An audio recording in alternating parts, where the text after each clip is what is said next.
श्री परमात्मने नमः।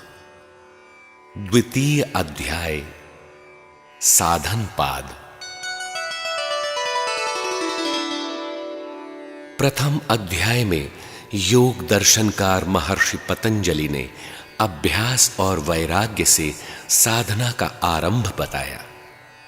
धैर्य पूर्वक इनके सतत अभ्यास द्वारा चित्त वृत्तियां शांत हो जाती हैं। उन्होंने स्पष्ट किया कि अभ्यास किसका करें। ईश्वर का स्वरूप बताया जो क्लेश और कर्मों से अत्यंत परे है। वह ईश्वर गुरुओं का भी गुरु है। उस ईश्वर में सर्वज्ञता का सहज बीज है। उसका नाम प्रणव है। उस ओम का जप करें, ईश्वर का चिंतन करें। इससे योग मार्ग के विघ्न शांत होंगे। आप समाधि की ओर अग्रसर होते जाएंगे।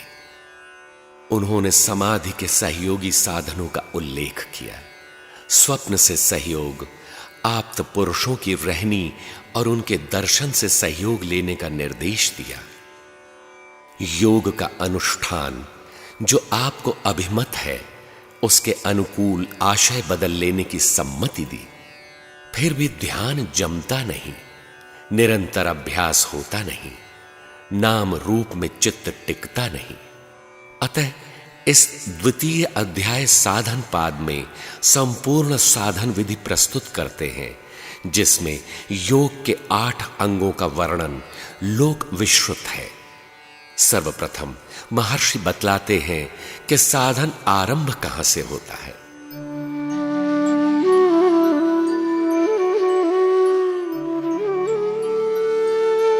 तपः स्वाध्याय ईश्वर प्रणिधानानि क्रियायोगः। तप, स्वाध्याय और ईश्वर प्रणिधान अर्थात शरणागति से योग की क्रिया आरंभ होती है। गत अध्याय में महर्षि ने एक ईश्वर का स्वरूप, एक ईश्वर की शरण और उसके नाम का जप बताया। अब प्रस्तुत अध्याय में वे कहते हैं कि मन सहित इंद्रियों को इष्ट के अनुरूप ढालना तप है।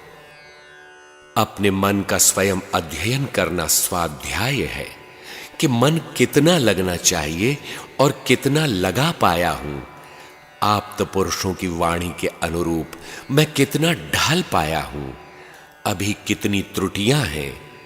इस प्रकार स्वयं का अध्ययन करते हुए साधना में अग्रसर होना स्वाध्याय है। ईश्वर प्रणिधान अर्थात एक ईश्वर के प्रति मन, कर्म, वचन से समर्पण। बस इतना करते ही योग क्रिया आरंभ हो जाती है। इस क्रिया योग की आवश्यकता ही क्या है? इस पर कहते हैं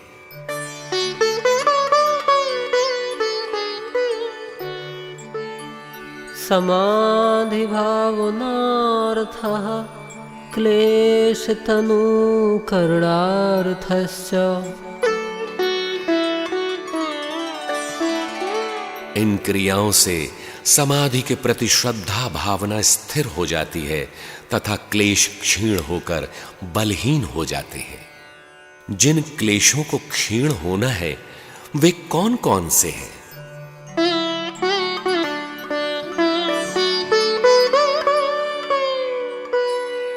अविद्या, अस्मिता, राग, द्वेषाभिनिवेशाः क्लेशाः।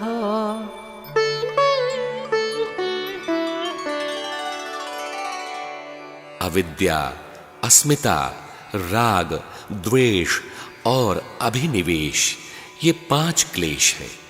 ये पांचों क्लेश ही जीव मात्र को संसार चक्र में घुमाने वाले महादुखदायक हैं। यही जन्म मृत्यु के कारण है। किंतु इनमें भी प्रधान है अविद्या।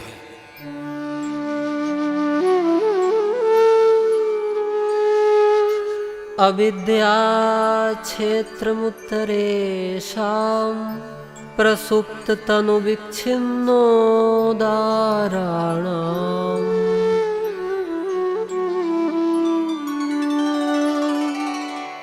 अविद्या परवर्ती 4 क्लेशों अस्मिता, राग, द्वेष तथा अभिनिवेश का उत्पादक क्षेत्र है। ये क्लेश प्रसुप्त, तनु, विच्छिन्न और उदार इस प्रकार 4 अवस्थाओं में रहते हैं। अस्मितादि सभी क्लेशों का कारण अविद्या है। ये चारों अविद्या से ही जागृत होते हैं। ये चारों मिट भी जाएं, अविद्या बनी रहेगी। यही संत कबीर के प्रस्तुत भजन में भी है। 5 सखी पांचों गुणवंती, 5 में सरबस एकई जनी, बलम संग सोई गई पांचों जनी। क्लेश जब अपना कार्य नहीं करते, वह उनकी प्रसुप्त अवस्था है। इसका यह अर्थ नहीं है कि वे हैं ही नहीं, वे हैं किंतु क्रियाशील नहीं है। उद्दीपन पाने पर वे क्रियाशील हो सकते हैं। उदाहरण के लिए देवर्षि नारद हिमालय की कंदरा में तप करने लगे। हरि के स्मरण मात्र से एक स्थान पर 2 घड़ी से अधिक न रुक पाने वाले दक्ष के श्राप की गति कुंठित हो गई। तपस्या से इंद्र विचलित हो उठे। उन्होंने मुनि को तपस्या से विरत करने के लिए अप्सराओं को प्रेरित किया, किंतु काम कला कछु मुनि ही न व्यापी। देवर्षि पर कोई प्रभाव नहीं पड़ा। काम ने उपाधि भी दे डाली कि आप जितेंद्रिय हैं, मनोनिग्रही हैं। ऐसा नहीं था कि उन्होंने काम को सदा सदा के लिए जीत लिया था। वह विकार प्रसुप्त था। शील निधि राजा की सुंदर नगरी, सुंदर नर नारी तथा सुंदरी राजकन्या और उसकी हस्तरेखा देखते ही प्रसुप्त विकार जागृत हो गया। वह कहीं गया नहीं था, सुप्त था। इस प्रकार क्लेश कभी प्रसुप्त रहते हैं, कभी योग साधन के फल स्वरूप उनका प्रभाव क्षीण अर्थात तनु हो जाता है। योग साधना द्वारा शनैः शनैः उनकी प्रभावोत्पादकता का ह्रास हो जाता है। तब ये हीन शक्ति वाले क्लेश अर्थात तनु कहलाते हैं। उन क्लेशों का जितना प्रभाव विषयी लोगों पर पड़ता है, उतना प्रभाव वे साधकों पर नहीं डाल पाते। क्लेशों की विच्छिन्न अवस्था तब होती है जब दूसरे क्लेश क्रियाशील रहते हैं। जैसे कोई राग से आप्लावित है तो उस समय उसमें द्वेष दिखाई नहीं देता, वह विच्छिन्न है, वह कहीं गया नहीं है, किंतु उस समय ऐसा आभास होता है मानो दूसरे क्लेश हैं ही नहीं।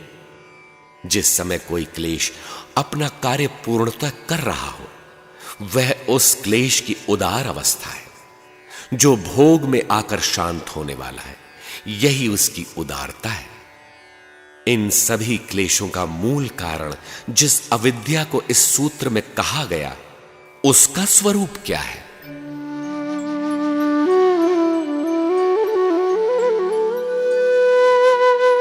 अनित्या सुचि दुःखानात्मसु नित्य सुचि सुखात्मुख्यातिरविद्या।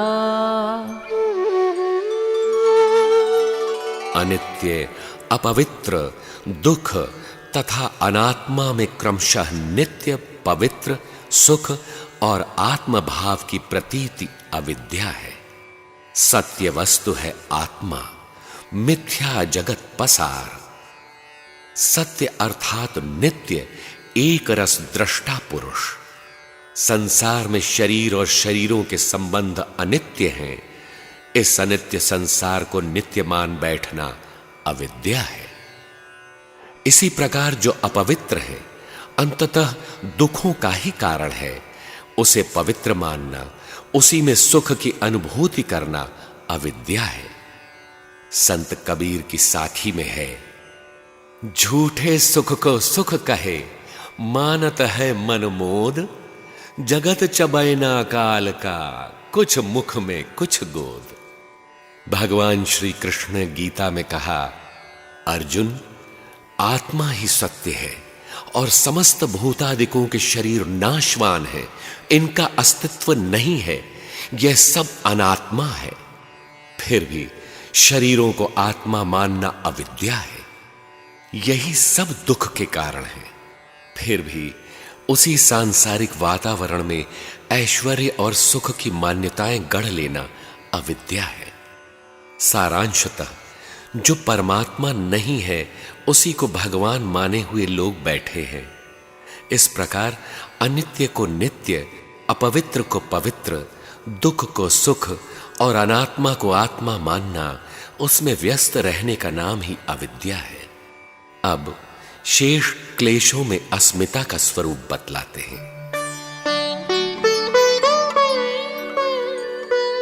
दृग्दर्शन शक्तियों एकात्मते वास्मिता।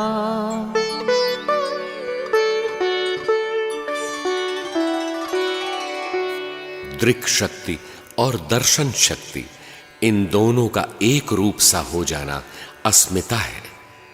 दृक् शक्ति अर्थात दृष्टा पुरुष तथा दर्शन शक्ति अर्थात मन, बुद्धि, चित्त और इंद्रियां जिन उपकरणों पर दृश्य उभरते हैं, इन दोनों की एक रूपता अस्मिता है।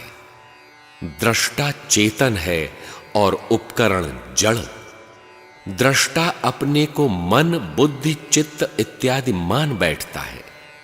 जड़ चेतन ही ग्रंथि परि गई, यद्यपि मृषा छूटत कठिनई।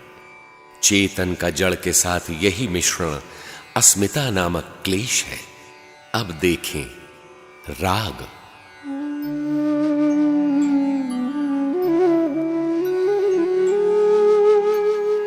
सुखानुसयी रागः।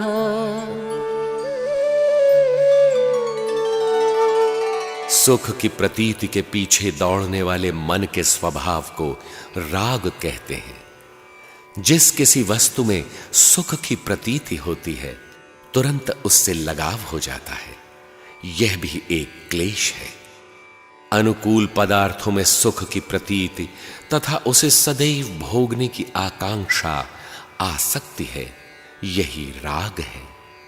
यह राग नामक क्लेश सुख की प्रतीति के साथ साथ रहने वाला कहा जाता है।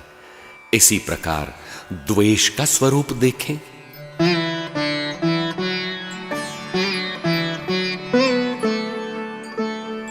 दुखानुसयी द्वेषः।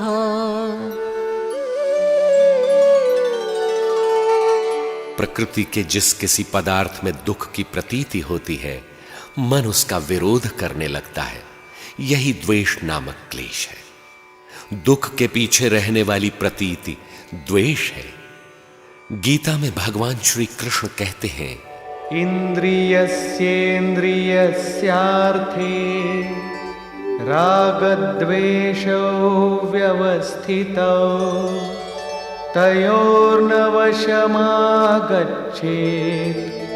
तौ ह्यस्य परिपन्थिनौ। इंद्रियों और इंद्रियों के भोगों में राग और द्वेष निवास करते हैं। साधन पथ के ये दुर्जय शत्रु हैं। इनके वश में नहीं आना चाहिए। राग और द्वेष इंद्रियों और भोगों के टकराव से होते हैं। भोग अनुकूल मिला तो राग तथा प्रतिकूल मिल गया तो द्वेष का भाव पनपने लगता है। साधक को इनसे सतर्क रहना चाहिए। अब अंतिम क्लेश अभिनिवेश का स्वरूप बताते हैं।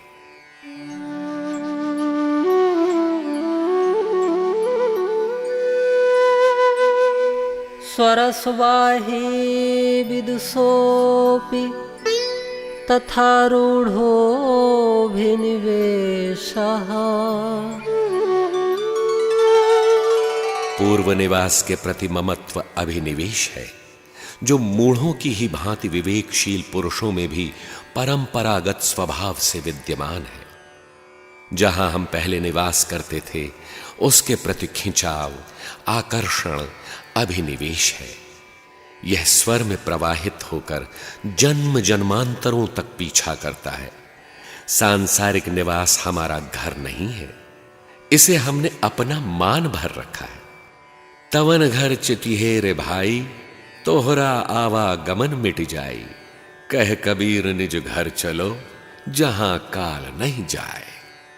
गीता में भगवान श्री कृष्ण कहते हैं, अर्जुन ईश्वरः सर्वभूतानां हृदयेशे अर्जुन तिष्ठति। ईश्वर समस्त भूत प्राणियों के हृदय में निवास करता है। उस हृदय स्थित ईश्वर की शरण जाओ।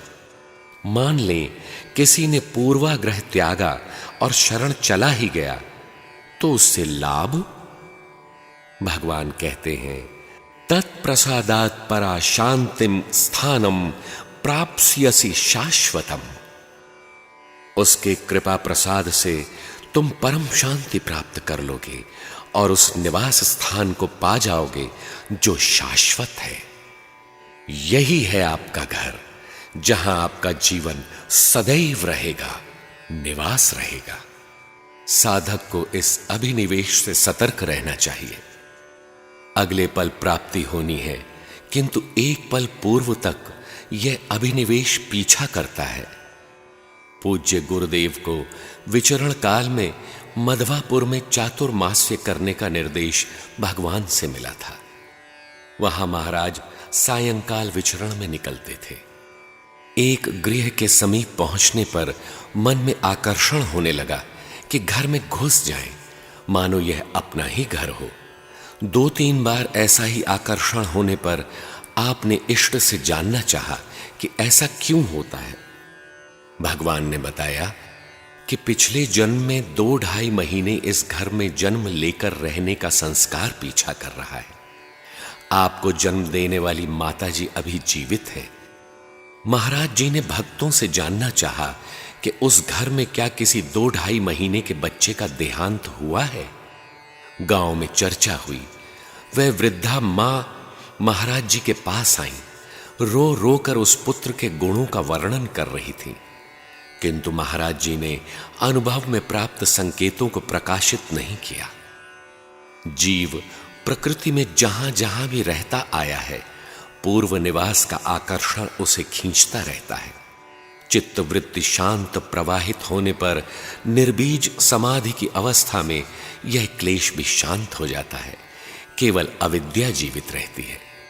बीज के शांत होने पर वह भी शांत हो जाता है। कुछ लोग आत्मा के निवास शरीर में ममत्व और मरण भय को अभिनिवेश कहते हैं, किंतु ऐसा कुछ नहीं है। जीव विभिन्न शरीरों की यात्रा ही तो करता चला आ रहा है। किस किस शरीर के प्रति ममत्व रखेगा। भगवान श्री कृष्ण गीता में कहते हैं, अर्जुन तू पंडितों जैसी बातें करता भर है, किंतु पंडित जन जिनके प्राण चले गए और जिनके प्राण नहीं गए, उन सब के लिए शोक नहीं करते। शरीर में जैसे बाल्य, कैशोर, युवा, प्रौढ़ और वृद्धावस्थाएं आती हैं, ऐसे ही अन्य शरीरों का परिवर्तन है। इसमें धीर पुरुष कभी मोहित नहीं होते।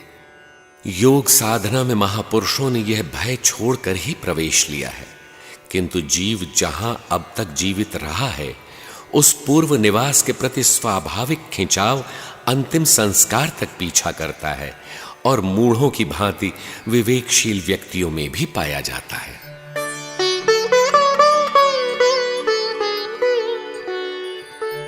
ते प्रतिप्रसव हेयाः सूक्ष्माः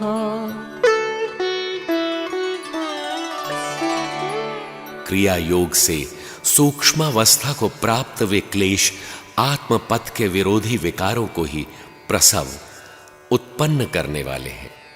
इसलिए हेयाः नष्ट करने योग्य है। क्लेशों से विपरीत परिणाम प्राप्त करने का उपाय क्या है, इस पर कहते हैं,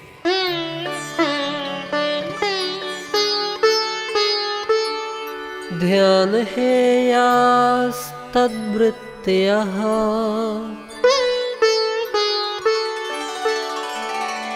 क्लेश से संयुक्त वृत्तियां ध्यान द्वारा नाश करने योग्य हैं, अर्थात क्लेशों के निरसन के लिए ध्यान धरना है। ध्यान की विधि तीसरे पाद के द्वितीय सूत्र में द्रष्टव्य है, जहां कहा गया है कि अभ्यास में चित्त को जहां लगाया जाए वहां वृत्ति का एक रस चलना, उच्चाटन न होना ध्यान है। ध्यान द्वारा इन क्लेशों को मिटाना ही होगा, क्योंकि ये शुभाशुभ संस्कार दुख के ही कारण हैं।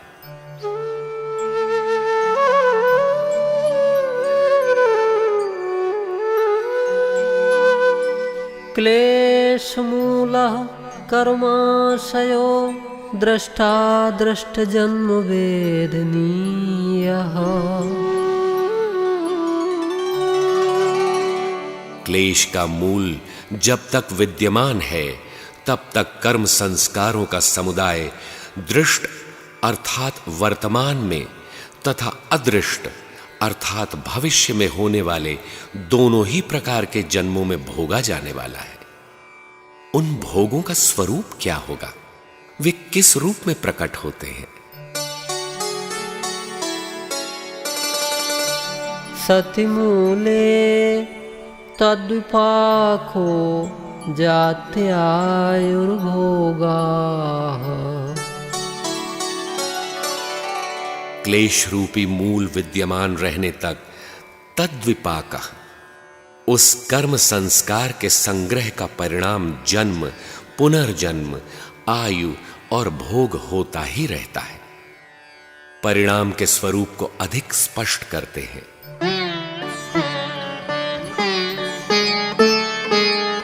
ते ह्लाद परिताप फलाः पुण्या पुण्य हेतुत्वात्। वे जन्म, आयु और भोग, हर्ष और शोक रूपी फल देने वाले होते हैं, क्योंकि उनके कारण दो हैं, पुण्य कर्म और पाप कर्म। पूर्णत्व की ओर ले जाने वाले कर्म पुण्य कर्म है तथा पतोन्मुख कर्म पाप कर्म है। पुण्य कर्म अक्लिष्ट वृत्ति से संचालित कर्म जन्म, आयु और भोगों में हर्ष प्रदान करते हैं। इसी तरह पाप कर्म क्लिष्ट वृत्ति से संचालित कर्म जन्म, आयु और भोगों के रूप में परिताप प्रदान करते हैं। विवेकियों के लिए सुख की तृष्णा भी दुख ही है।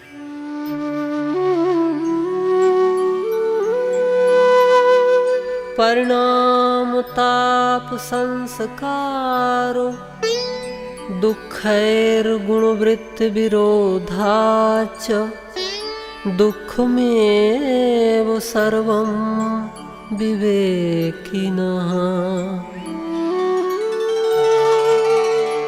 परिणाम दुख, ताप दुख और संस्कार दुख सब में विद्यमान रहने के कारण एवं तीनों गुणों की वृत्तियों में परस्पर विरोध होने के कारण विवेकियों के लिए सब कर्म फल दुख रूप ही है।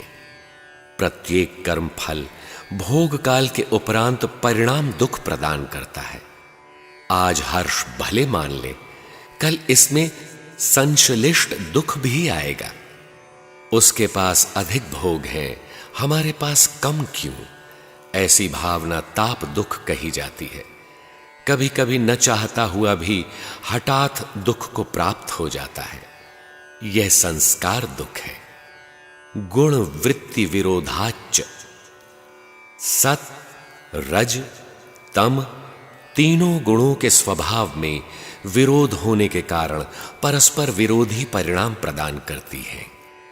सात्विकी वृत्ति प्रकाश की ओर ले जाती है, जबकि तामसी वृत्ति अंधकार की ओर प्रवृत्त करती है। इस प्रकार एक ही परिणाम के भोग में दूसरी गुणवृत्ति बाधक बन जाती है। इसीलिए विवेकी पुरुष के लिए सभी कर्म फल भोग दुख रूप ही हैं। अतः इन क्लेशों को नष्ट कर देना चाहिए। भगवान श्री कृष्ण ने गीता में कहा है, विषयेन्द्रिय संयोगा यत्तदग्रे मृतोपमम् परिणामे विषमिव तत्सुखं राजसं स्मृतम्। जो सुख विषय और इंद्रियों के संयोग से होता है वह यद्यपि भोग काल में अमृत के सदृश भासता है, परंतु परिणाम में विष के सदृश है, इसलिए वह सुख राजस कहा जाता है। उपर्युक्त वर्णन से स्पष्ट है कि जन्म, आयु और भोग रूपी सभी कर्म विपाक दुख रूप ही है, इसलिए उसका मूल सहित उच्छेद करना मनुष्य का कर्तव्य है।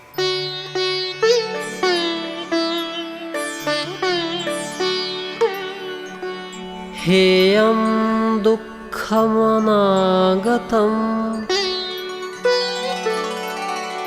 अब कल की बात बना ले रे, जो बीती बीत गई, दुनिया की रीति यही। कर्मों के दुख रूप फल का जो अंश व्यतीत हो गया वह तो बीत ही गया। कुछ अंश वर्तमान में भोगने में आ रहा है, किंतु जो दुख अभी आया नहीं है, अनागत है, आने वाला है, वह दुख हेय है, नष्ट करने योग्य है। प्रश्न उठता है कि नष्ट कैसे करें, उसकी विधि क्या है?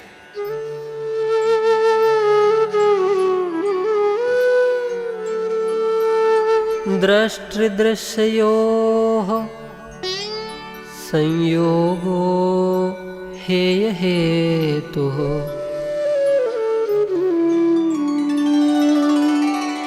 दृष्टा और दृश्य का संयोग हेय का कारण अर्थात उपाय है। पहले दृश्य का स्वरूप बताते हैं।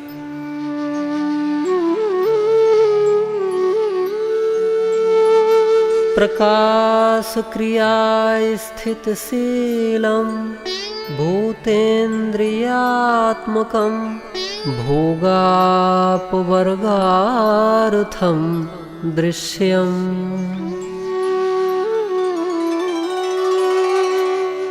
प्रकाश, क्रिया और स्थिति जिसका स्वभाव है, भूत और इंद्रियां जिसका प्रकट स्वरूप हैं, पुरुष के लिए भोग और मोक्ष का संपादन करना ही जिसका प्रयोजन है, ऐसा वह दृश्य है। प्रकाश एक परमात्मा में है, प्रकृति में अंधकार है। ईश्वरीय प्रकाश आत्मस्वरूप की ओर ले जाना, प्रकाश का बोध कराना, उसके लिए क्रियाशील करना, योग साधना में लगाना, प्रवृत्त करना और स्थिति दिलाना, दृश्य का यही प्रयोजन है।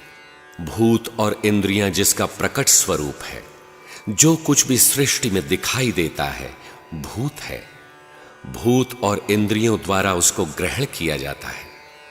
पुरुष के लिए भोग और मुक्ति का संपादन करना ही जिसका प्रयोजन है। यह भोग सांसारिक नहीं है। इष्टान भोगान हि वो देवा। इष्ट संबंधी भोग देना दृश्य की विशेषता है। जो भोग आपको अभीष्ट है, उसके संपादन में क्या क्या चाहिए, वह सुविधा प्रदान करना दृश्य का कार्य है। भगवान का भोजन यही है। भोक्तारम यज्ञ तपसाम सर्वलोक महेश्वरम। यज्ञ, तप, स्वाध्याय इत्यादि जो भी इष्टोन्मुखी साधन हैं, उन्हें मैं खाता हूं। यही भगवान का भोजन है। अस्तु, पुरुष के लिए साधनोपयोगी भोगों की व्यवस्था करना तथा अंत में मुक्ति का भली प्रकार संपादन करना, मुक्ति पर्यंत दूरी तय करा देना जिसका प्रयोजन है, वह दृश्य है। यदि प्रकृति ही दृश्य होती तो मोक्ष देती। प्रकृति तो संसार में फंसाने वाली है, उसी से तो हमें मुक्ति पाना है।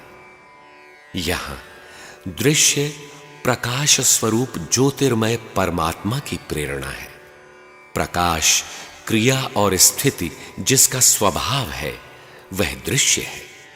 भूत और इंद्रियां जिसका प्रकट स्वरूप है, वह दृश्य है।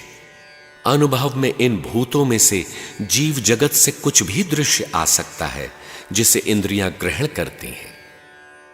यज्ञ, तप इत्यादि साधन जुटाना और मुक्ति पर्यंत दूरी तय कराना जिसका प्रयोजन है, वह दृश्य है।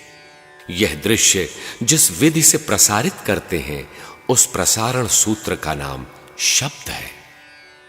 दृश्य मुक्ति का संपादन कैसे करता है? इस पर कहते हैं,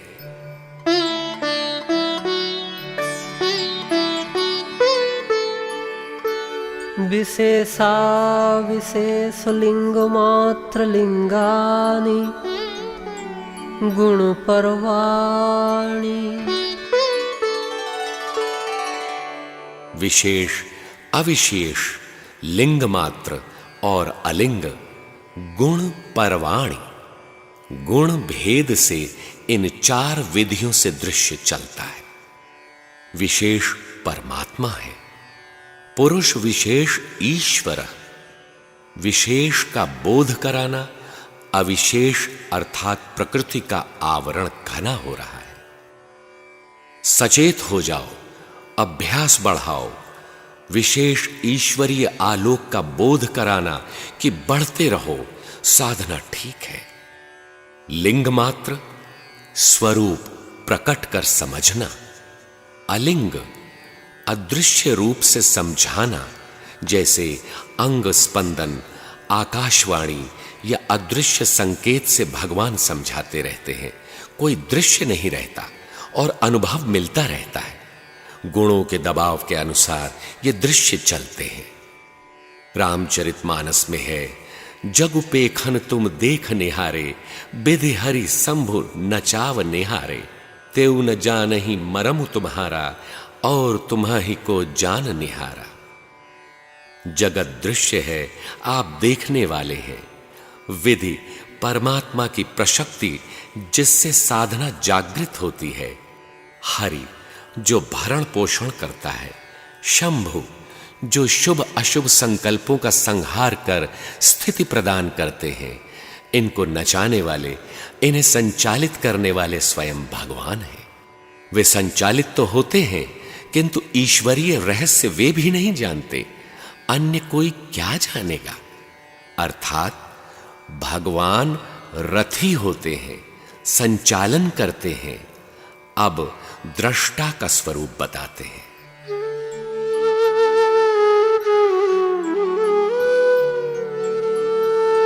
द्रष्टा दृश्यमात्रः शुद्धोऽपि प्रत्ययानुपस्यः। चेतन मात्र ज्ञान स्वरूप दृष्टा आत्मा यद्यपि स्वभाव से सर्वथा शुद्ध है, निर्विकार है, फिर भी बुद्धि वृत्ति के अनुरूप देखने वाला है। बुद्धि में जैसी वृत्ति है वैसा ही उसका स्वरूप है। दृष्टा देखकर करता क्या है?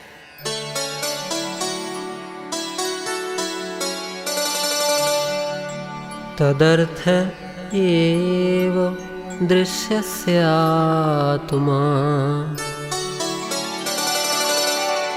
उस दृश्य का स्वरूप दृष्टा के लिए ही है। जो दृश्य पुरुष के लिए भोग एवं अपवर्ग की व्यवस्था करता है, उस दृश्य का उपयोग उस दृष्टा के लिए ही है।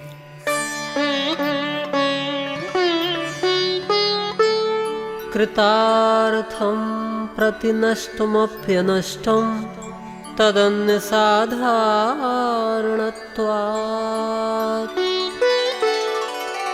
जिसका भोग और अपवर्ग रूपी कार्य पूर्ण हो गया, उस पुरुष के लिए नाश को प्राप्त हुआ वह दृश्य नष्ट नहीं होता। उसके लिए अब दृश्य की आवश्यकता न रह जाने पर भी अन्य साधारण लोगों के लिए उसका उपयोग है। यही महापुरुष सद्गुरु होते हैं। उनके पास दूसरों में दृष्टा दृश्य संयोग प्रसारित करने की जागृति रहती है। दूसरों के लिए दृश्य का उपयोग है, महापुरुष के लिए कोई प्रयोजन नहीं रहता। एक बार पूज्य गुरुदेव भगवान को दृश्य मिला कि एक भ्रष्ट योगी आ रहे हैं, उनका मार्गदर्शन करें। दिन भर की प्रतीक्षा के पश्चात अंततः वे आए। यही हम लोगों के सतीर्थ, अग्रज और महाराज जी के प्रथम शिष्य हुए। उस दृश्य का उन महापुरुष के लिए कोई उपयोग नहीं है, किंतु जागृति की यह प्रशक्ति उनमें अन्य लोगों के कल्याण के लिए विद्यमान रहती है। पूज्य महाराज जी कहा करते थे, हो भजन की जागृति एक ऐसी विद्या है कि लिखने, पढ़ने, सुनने से नहीं आती, वाणी से वह कहने में नहीं आती। वह तो किसी अनुभवी सद्गुरु के द्वारा किसी किसी अधिकारी के हृदय में जागृत हो जाया करती है। अतः साधारण लोगों के कल्याण के लिए उस दृश्य का उपयोग है। अब दृश्य और दृष्टा के संयोग का स्वरूप बतलाते हैं।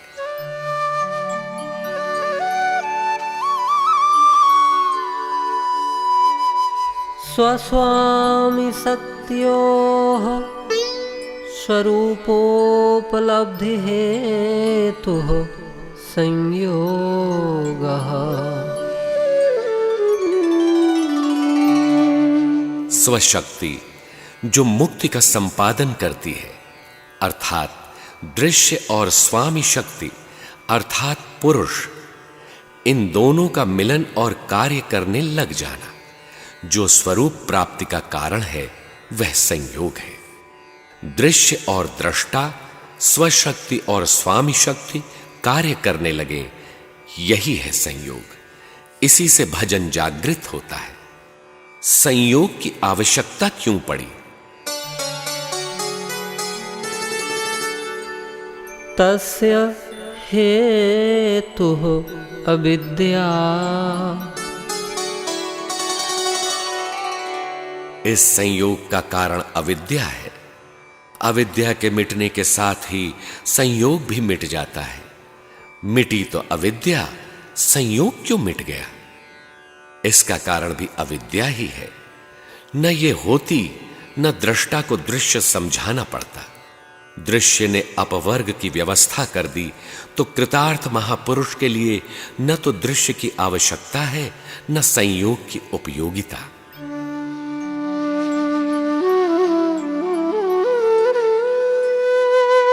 तद्भावात् संयोगाभावो हानं तदृश्येह कैवल्यम्। उस अविद्या के अभाव में संयोग का अभाव हो जाता है। यही हान पुनर्जन्मादि के कारण भूत, वर्तमान और भविष्य में आने वाले दुखों का अत्यंत अभाव है।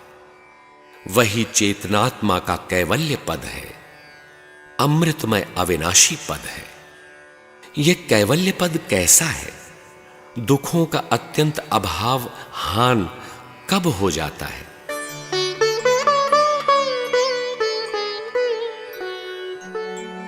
विवेक ख्यातिर विप्लवा हानोपायः।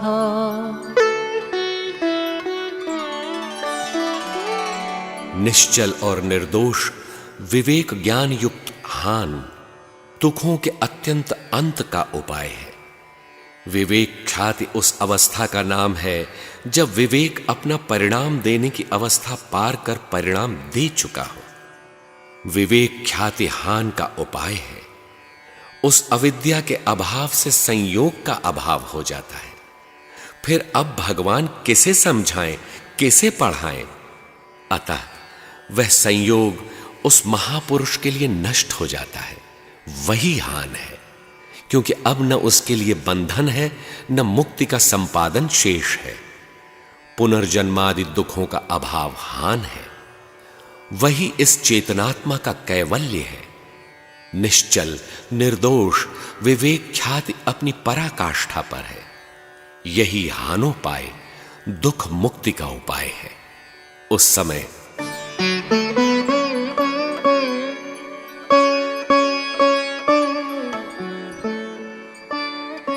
तस्य सप्तधा प्रांत भूमि प्रज्ञा।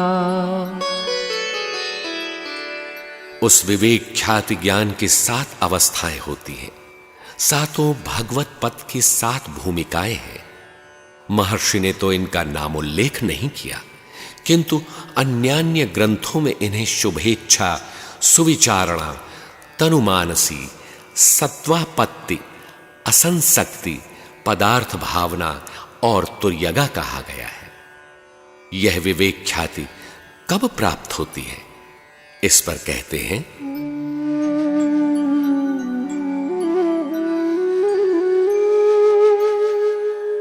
योगांगानुष्ठानाद् अशुद्धिक्षये ज्ञानदीप्तिराविवेकख्यातेः।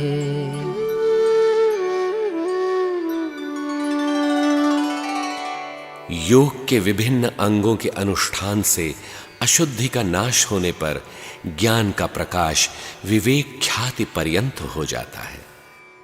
ज्ञान आरंभ में है, मध्य स्तर का है और उन्नत भी है। ख्याति अर्थात ज्ञान भी अपने पूर्ण प्रकाश का अंतिम लक्ष्य दे चुका है, वह है विवेक ख्याति। इसके पश्चात रह जाता है कैवल्य पद। किंतु इन सभी लक्ष्यों की प्राप्ति के लिए योग के अंगों का अनुष्ठान ही एक माध्यम है। अब योग क्या है, इसके कितने अंग हैं?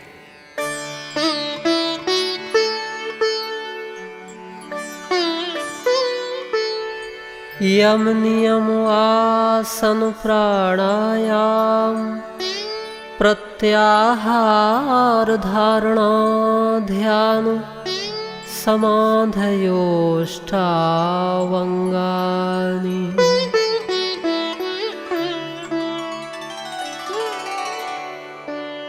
योग के 8 अंग हैं। यम, नियम, आसन, प्राणायाम, प्रत्याहार, धारणा, ध्यान और समाधि।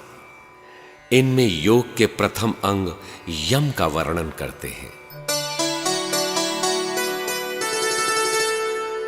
अहिंसा सत्यास्तेय ब्रह्मचर्या परिग्रहा यमाः। अहिंसा, सत्य, अस्तेय, ब्रह्मचर्य और अपरिग्रह, ये 5 यम हैं। आत्मरमण अहिंसा है। सत्य, एकमात्र आत्मा की प्राप्ति का प्रयत्न सत्याचरण है। इष्ट के समक्ष निष्कपट भाव अस्तेय है। मन सहित इंद्रियों का ब्रह्माचरण में प्रवाहित होना ब्रह्मचर्य है। विजातीय संस्कारों के संग्रह से बचना अपरिग्रह है। इन यमों की विशेषता बताते हैं।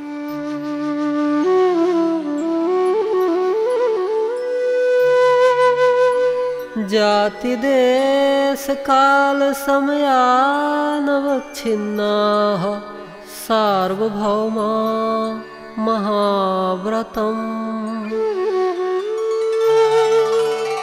उपर्युक्त यम जाति, देश, काल और समय अर्थात निमित्त की सीमा से बाधित न होने पर सार्वभौम महाव्रत हो जाते हैं।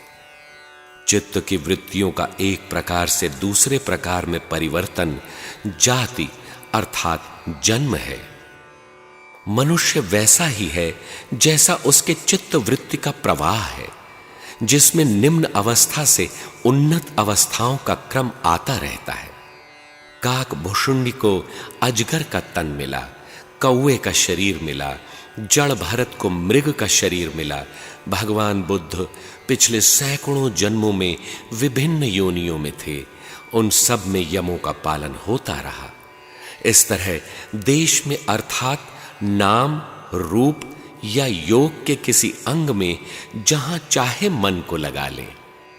काल अर्थात इतने ही समय में मन लगता है। ब्राह्म वेला में मन ठीक लगता है, दूसरे समय में नहीं लगता। छोटे मोटे निमित्तों अर्थात जैसे किसी अवसर विशेष पर हिंसा नहीं करेंगे या इन तिथियों में ब्रह्मचर्य का पालन करेंगे, इस प्रकार की शर्तें, इनसे यम बाधित नहीं होते। हर समय जब चाहे जहां चाहे निरंतर इन यमों के पालन में मन लगे, उस समय ये यम सार्वभौम हो जाते हैं।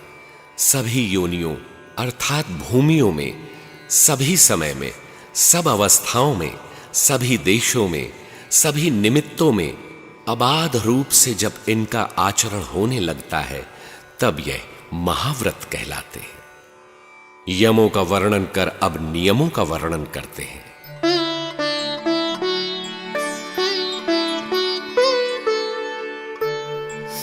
शौच संतोष तपः स्वाध्यायेश्वर प्रणिधानानि नियमाः। शौच, संतोष, तप, स्वाध्याय और ईश्वर शरणागति, इन पांचों का नाम नियम है। यम और नियमों के पालन में विरोधी संकल्प आते रहते हैं। विरोधी संकल्पों का परिहार कैसे करें? वितर्को बाधने प्रतिपक्षो भावनम्। विरोधी भाव उठने पर उनके प्रतिरोधी अर्थात प्रतिपक्षी विचारों का बार-बार चिंतन करना चाहिए। प्रतिपक्षी विचारों का चिंतन कैसे करें?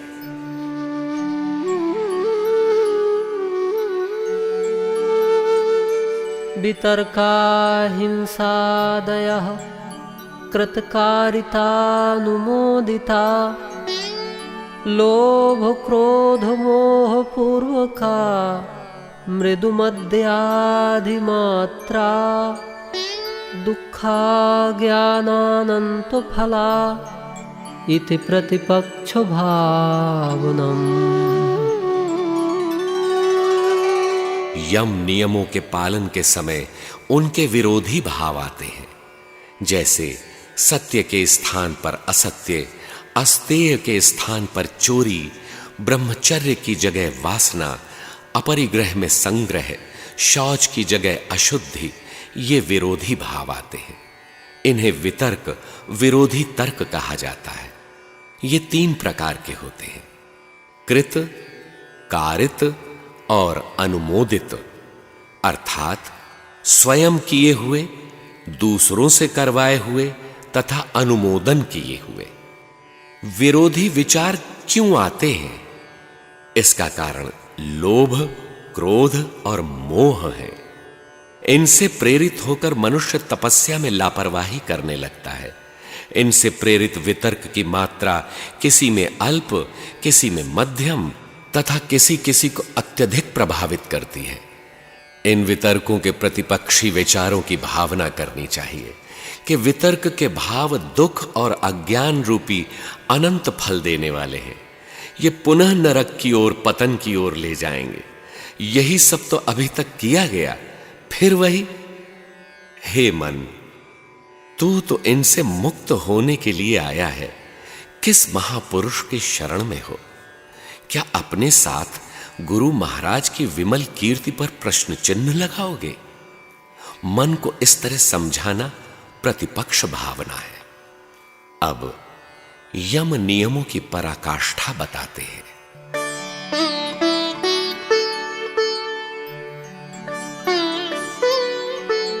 अहिंसा प्रतिष्ठायां तत्सन्निधौ वैरत्यागः।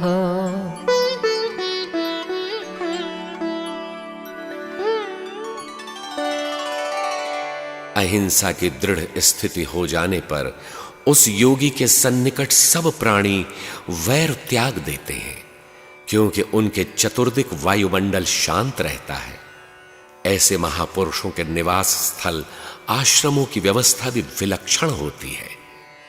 मानस में है कि जब से भगवान श्री राम चित्रकूट में निवास करने लगे, करि के हरि कपिकोल कुरंगा, बिगत बैर बिच रही सब संगा। पूज्य गुरु महाराज अनसुईया के बीहड़ वन प्रांतर में निवास करते थे, जहां शेर, भालू, लंबे लंबे सर्पों का बाहुल्य था। किंतु इन वन्य हिंसक जीवों द्वारा आश्रम परिसर में कभी कोई दुर्घटना नहीं घटित हुई। भगवान महावीर स्वामी का निर्णय है कि आत्मा को अधोगति में ले जाने वाले जितने भी विकार हैं, वही हिंसा के कारण है। इन विकारों का निरोध कर लेना ही विशुद्ध अहिंसा है। वास्तव में हिंसा का अर्थ किसी जीव को मारना मात्र नहीं है, बल्कि आत्मपथ से विचलित हो जाना ही हिंसा है, और आत्मपथ की ओर अग्रसर होना अहिंसा है। अपने आत्म स्वरूप में प्रवेश जीव का परम कल्याण है। अतः आत्म स्वरूप की सुरक्षा ही अहिंसा है। भगवान श्री कृष्ण ने गीता में स्थान स्थान पर अहिंसा का प्रयोग किया है। योग विधि यज्ञ के 14 लक्षणों में संचित व्रत अहिंसा है, जिसका परिणाम सनातन ब्रह्म का दर्शन और स्थिति है।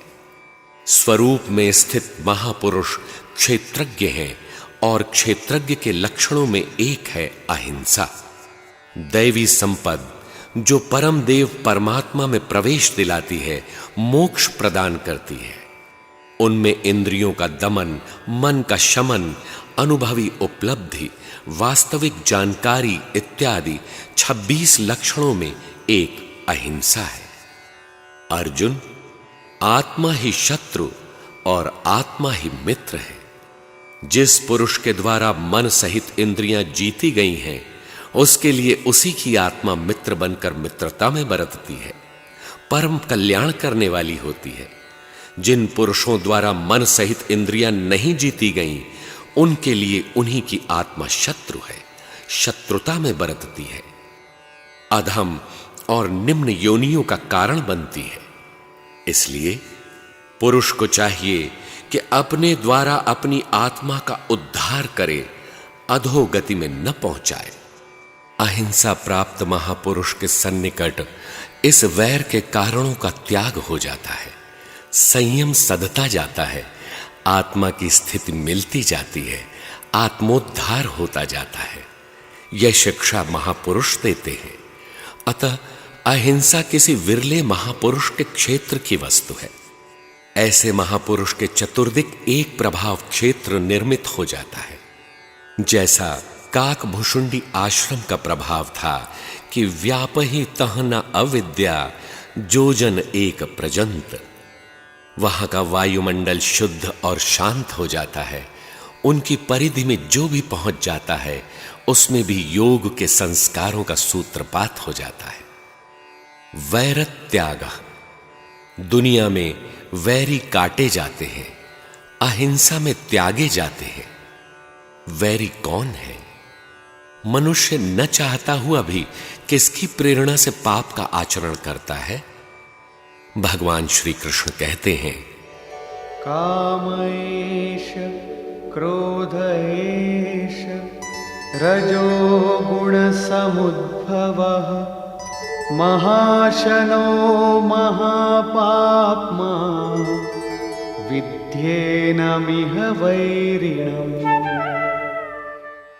अर्जुन, काम और क्रोध अग्नि के सदृश कभी न तृप्त होने वाले दुर्जय शत्रु हैं। ज्ञान और विज्ञान को नष्ट करने वाले ये निरंतर वैरी हैं। महापुरुषों की सन्निधि में इन वैरियों का अंत हो जाता है। परम धर्म श्रुति विदित अहिंसा। सुरत अर्थात मन की दृष्टि जो वायु से भी तेज चलने वाली है, स्थायित्व ले ले। इस निरोध के साथ जो छिपी सत्ता है, वह है कल्याण तत्व दृष्टा आत्मा। उसके स्पर्श के साथ ही जिसे धारण करना था, धर्म को, वह कार्य पूर्ण हुआ। यह अहिंसा की पराकाष्ठा है।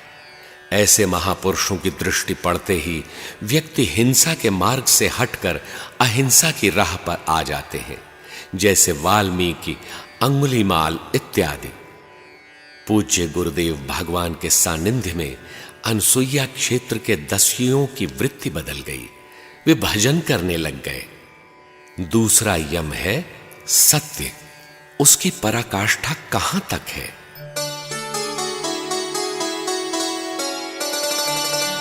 सत्य प्रतिष्ठायां क्रियाफलाश्रयत्वम्। सत्य की दृढ़ स्थिति हो जाने पर क्रियाफल का आश्रय प्राप्त हो जाता है। सत्य केवल दृष्टा आत्मा है। सृष्टि में अन्य जो कुछ है नश्वर है। इस सत्य एकमात्र परमात्मा में भली प्रकार स्थिति आ गई, श्रद्धा केंद्रित हो गई, समर्पण सधा, साधना गतिशील हुई, तो क्रिया फलाश्रयत्वम, क्रिया का फल है परमात्मा, उस पर ब्रह्म परमात्मा का आश्रय मिल जाता है, अर्थात भगवान विधिवत योगक्षेम करने लगते हैं। यम का तीसरा अंग अस्तेय देखें।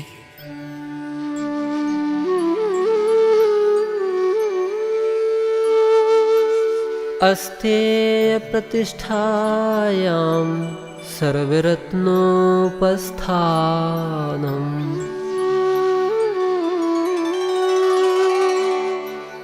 प्रायः चोरी के अभाव को अस्तेय कहा जाता है। चौर्य वृत्ति का अभाव होते ही योगी के समक्ष सभी रत्नों को प्रकट हो जाना चाहिए। आपके शास्त्रों में समुद्र मंथन से निःसृत 14 रत्नों का उल्लेख है। श्रीमणि रंभा वारुणी अमीय शंख गजराज कल्प द्रुम शशि धेनु धनु धन्वंतरी विषबाज। मान ले अचौर्य वृत्ति दृढ़ हो गई, योगी के समक्ष रंभा या वारुणी प्रकट हो गई तो वह करेगा क्या? उसके शांत एकांत भजन में ये भयंकर विघ्न है। रंभा विश्वामित्र के समक्ष पहुंची तो उनका पतन हो गया। अतः अस्तेय या रत्नों का यह आशय संगत प्रतीत नहीं होता। भगवान महावीर से एक राजा ने प्रश्न किया, भगवान, सद्गृहस्थ आश्रम में रहते हुए हम लोगों का कल्याण कैसे हो? उन्होंने बताया, राजन, त्रिरत्न धारण करें। सम्यक दर्शन ज्ञान चरित्राणि। तीर्थंकर अर्थात तीर्थ स्वरूप महापुरुष सद्गुरु का दर्शन करें, उनमें श्रद्धा स्थिर करें, उनसे साधन विधि ज्ञात करें और उसे आचरण में ढालें। यही त्रिरत्न है। पूज्य गुरुदेव कहते थे, सद्गुरु के समक्ष जो हृदय में हो वही जुबान पर हो। हृदय में कुछ और जुबान पर कुछ और, ऐसा साधक कभी सफल नहीं होता। भगवान से कुछ छिपाया भी तो नहीं जा सकता। सबके उर अंतर बसहु जानहु भाव को भाव। ईश्वर सबके हृदय में निवास करता है, वह भाव को भाव सब जानता है। संकल्प बाद में उठते हैं। भगवान पहले ही बता देते हैं कि कब विजातीय संकल्प आने वाले हैं। वितर्क पैदा हुआ नहीं, परिस्थिति का खतरा आया नहीं, उसके पहले ही भगवान बता देते हैं। साधक तुरंत सावधान हो जाता है। अस्तु, भगवान से कुछ छिपा नहीं है, फिर भी जीव का स्वभाव है, कुछ न कुछ कपट रहता ही है। जब यह दुराव समाप्त हो जाता है तो नवम सरल सब सन छल ही ना हो जाता है। तो साधना में सहायक सभी रत्न विवेक, वैराग्य, शम, दम इत्यादि आवश्यकता अनुसार योगी के समक्ष प्रकट होते रहते हैं। अब ब्रह्मचर्य का परिणाम बताते हैं।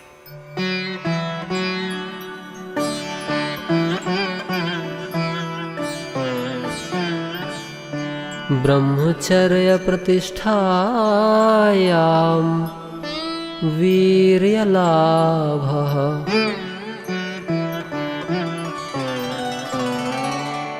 ब्रह्मचर्य में दृढ़ स्थिति हो जाने पर सामर्थ्य का लाभ होता है। मात्र जननेन्द्रिय संयम से ही ब्रह्मचर्य नहीं है। भगवान श्री कृष्ण के अनुसार हठ पूर्वक इंद्रियों को रोकने किंतु मन से विषयों का चिंतन करने वाला दंभाचारी है। अपने पूर्व जन्मों का संस्मरण सुनाते हुए पूज्य गुरुदेव बताया करते थे कि गत जन्म में उनकी निवृत्ति हो चली थी, किंतु मन में दो एक इच्छाएं शेष थीं कि शादी ब्याह क्या होता है और लोग गांजा पीकर मस्ती में भजन करते हैं, इसमें कितना आनंद है। उस जन्म में इच्छा रहने पर भी न तो विवाह किया और न गांजे का स्पर्श ही किया, किंतु मन में एक कौतूहल था, इसलिए जन्म लेना पड़ा। भगवान ने थोड़े ही समय में शादी विवाह कराकर, दिखा सुनाकर, दो एक झड़कियां देकर साधु बना दिया। आकाशवाणी मिली कि इस मंदिर में तुम्हारे गुरु महाराज हैं। उन तपोधन के सानिध्य में स्वल्प समय में ही साधना जागृत हो गई। भगवान रथी हो गए, योग क्षेम करने लगे। भजन के लिए जगाने, उठाने, बैठाने लगे। भोजन पर भगवान ने नियंत्रण लगा दिया, यह खाओ, यह न खाओ। जागरण शयन संतुलित कर दिया। सब कुछ अपने हाथ में ले लिया। जैसे कोई अपना गड़ा धन पा जाए, योग की विभूतियां मिलने लगीं, रत्न प्रकट होते गए। उस जन्म में पूज्य श्री ब्रह्मचारी ही तो थे, संयम के पक्के थे, फिर भी जन्म लेना पड़ा।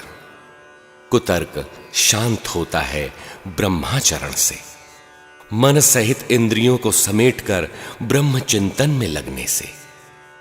ब्रह्माचरति स ब्रह्मचारी, आंखें दूसरा न देखें, कान दूसरा न सुने। कानों से विषयोत्तेजक बातें सुनकर, आंखों से उत्तेजक दृश्य देखकर शरीर को बचाए रखना सर्प के मुख में उंगली डालकर बचने के समान है। ब्रह्माचरण से, सतत चिंतन से सकलेंद्रिय संयम सध जाता है। उसी से विशुद्ध ब्रह्मचर्य की अवस्था आती है। ब्रह्मचर्य में स्थिति दृढ़ होने पर वीर्य लाभ, सामर्थ्य का लाभ होता है। आत्मा का विलुप्त पराक्रम प्रकट होने लगता है। जिस मन को हठ से भजन में लगाना पड़ता था, सहज ही भजन में लगने की सामर्थ्य आ जाती है। विघ्नों के आने पर भी वह पीछे नहीं हटता। मीरा पीछे नहीं हटी। जहर का प्याला, शूली की शैया भी उसे विचलित न कर सके। प्रहलाद को जलाने का प्रयास किया गया, समुद्र में डाला गया, हाथियों से कुचलवाया गया। विघ्न आए और निकलते चले गए। साधक में अपने ध्येय पर अडिग रहने की सामर्थ्य आ जाती है। अब उसे प्रयास पूर्वक मन को नहीं लगाना है। नोट: सकलेंद्रिय संयम में भी जननेन्द्रिय संयम ब्रह्मचर्य की अनिवार्य शर्त है। पूज्य गुरुदेव भगवान कहा करते थे कि गृहस्थों द्वारा इस संयम में भूल चूक होने पर भगवान क्षमा कर देते हैं, किंतु साधु वेश में ऐसी भूल हो जाने पर भगवान कभी क्षमा ही नहीं करते। ऐसे पतित साधक के लिए शरीर त्याग ही एकमात्र प्रायश्चित है। अब देखें अपरिग्रह। अपरिग्रह स्थैर्ये जन्म कथन्ता संबोधः। अपरिग्रह की दृढ़ स्थिति हो जाने पर जन्म कथनता संबोध, पूर्व जन्म कैसे हुए थे इसका भली प्रकार ज्ञान हो जाता है। कुछ लोगों की मान्यता है कि आवश्यकता से अधिक वस्तुओं के संग्रह का अभाव या कुछ भी न रखें अपरिग्रह है। जंगल निवासी आदिवासी जनता प्रातः जीविकोपार्जन हेतु निकलते हैं। दिन भर में जो कुछ अर्जित किया उससे येन केन प्रकारेण उदर पूर्ति ही कर पाते हैं। उनके घर खुले हैं, जमीन पर शयन, संग्रह के नाम पर एल्यूमिनियम के 2-1 पिचके हुए बर्तन, सब के सब अपरिग्रही। पूर्व जन्म तो दूर की बात है, कल क्या बीतेगी इसका भी उन्हें ज्ञान नहीं है। सम्राट होते हुए भी राजर्षि जनक अपरिग्रही थे। अपरिग्रह वस्तु संग्रह से उतना संबंधित नहीं है जितना चिंतन से। चिंतन इतना उन्नत हो जाए कि उसके द्वारा नवीन संस्कारों का संग्रह न हो। नवीन संस्कारों का संग्रह तो होता नहीं, फिर भी चित्त में पुराने संस्कारों के कारण विकलता बनी रहती है, जिससे भले बुरे संकल्प उठने लगते हैं। उस अवस्था में साधक को यह ज्ञात हो जाता है कि पूर्व जन्मों के कितने संस्कार शेष थे, उनका निदान और कब तक उनसे निवृत्ति होगी इसका ज्ञान भी हो जाता है। इस प्रकार यम में स्थिति का परिणाम बताकर महर्षि नियमों के आचरण का फल बताते हैं। नियम 5 है: शौच, संतोष, तप, स्वाध्याय और ईश्वर प्रणिधान। इनमें से प्रथम है शौच।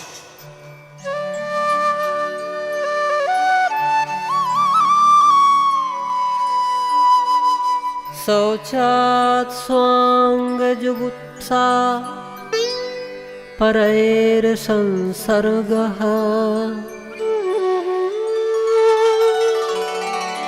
शौच के पालन से अपने अंगों में वैराग्य और दूसरों से संसर्ग न करने की इच्छा बलवती होती है। शौच का अर्थ शरीर की सज्जा, केश विन्यास या प्रसाधन नहीं है। इससे शरीर के अंगों के प्रति वैराग्य की भावना का उदय नहीं होता, प्रत्युत यह ममत्व का ही परिचायक है। कुछ लोगों ने दिन में कई बार स्नान इत्यादि को शौच की संज्ञा दी है, किंतु संतों ने कायिक स्वच्छता को बहुत महत्व प्रदान नहीं किया। पानी ले ले, साबुन ले ले, मलमल काया धोई, अंतर घट का दाग न छूटे, निर्मल कैसे होई। भजन मन से होता है। यह मुख्यतः मानसिक क्रिया है। शरीर को सजाने संवारने से उसका प्रयोजन नहीं है। हमारे गुरु महाराज 6-6 महीने, 1-1 वर्ष तक स्नान नहीं करते थे। सदा श्वास में सुरत लगाकर बेगम अर्थात निश्चिंत रहते थे। कोई पूछता तो वह कहते, जब कोई कष्ट नहीं है, नहाने धोने में अकारण समय क्यों नष्ट करें। फिर भी देखने से अनुमान भी नहीं होता था कि इन्होंने स्नान नहीं किया। शौच का अर्थ है मन की शुद्धि, जिसके पालन में अंतःकरण की पवित्रता, मन, दृष्टि, श्रवण, वाणी इत्यादि सर्वत्र पवित्रता आ जाए। शरीर का भान ही न रहे, सुरत चिंतन में लगी रहे। इससे स्वांगों में विरक्ति आ जाती है और परैः असंसर्ग, दूसरों के संसर्ग से दूर रहने की क्षमता आ जाती है। पूज्य महाराज जी जब चिंतन में बैठते थे, कोई आकर उनके पास बैठता, पूज्य चरण बतलाते थे। मन करता था कि यह कितना शीघ्र उठकर चला जाता। क्रमशः लोग दूर होने लगे। दूसरों से असंग रहने की प्रवृत्ति जागृत हो जाती है। अपने अंगों में वैराग्य हो जाता है। स्नान किया है या नहीं भान ही नहीं रहता। शौच से कुछ अन्य क्षमताओं का विकास भी होता है।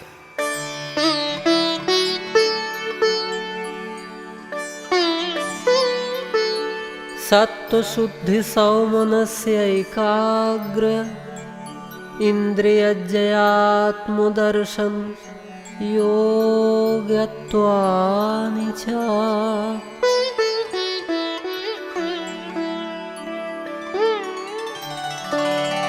और इसके अतिरिक्त अंतःकरण की शुद्धि, मन में प्रसन्नता, चित्त की एकाग्रता, मन सहित इंद्रियों का वश में होना और आत्म साक्षात्कार की योग्यता आ जाती है। अंतःकरण शांत और चिंतन में प्रवाहित होने की क्षमता वाला हो जाता है। चिंतन में अनुरक्ति देखकर मन में प्रसन्नता बढ़ती है। चित्त की एकाग्रता, अंतःकरण में निर्मलता आ जाती है, क्योंकि अंतःकरण की धुलाई ही शौच है। अब दूसरा नियम संतोष देखें।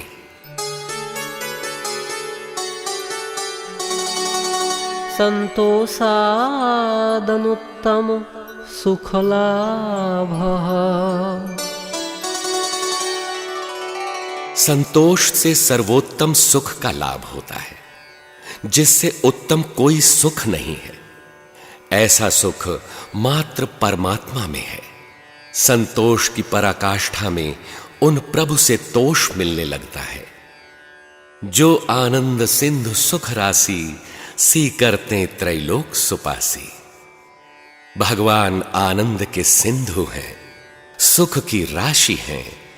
इस आनंद सिंधु की एक बूंद से त्रैलोक्य तृप्त हो जाता है। परिस्थितियों से समझौता संतोष नहीं है। संतोष से कामनाओं का नाश हो जाता है, क्योंकि जब सम उस परमात्मा का तोष मिल गया तो कामना भी किसकी करें।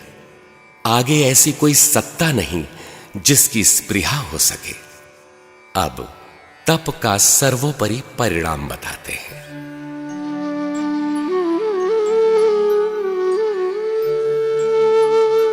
कायेन्द्रिय सिद्धिर्शुद्धिक्षया तपसः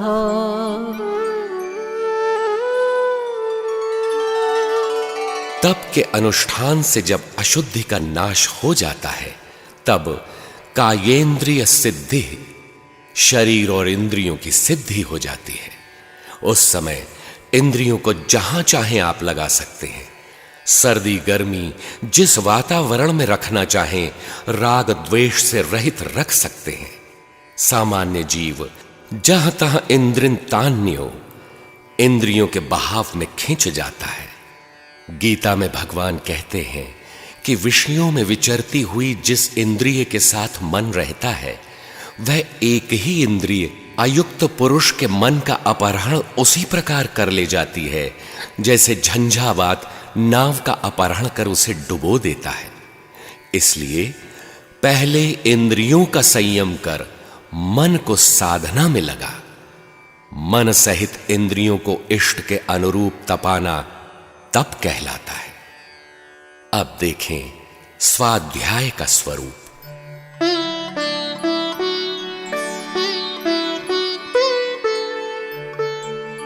स्वाध्यायादिष्ट देवता संप्रयोगः।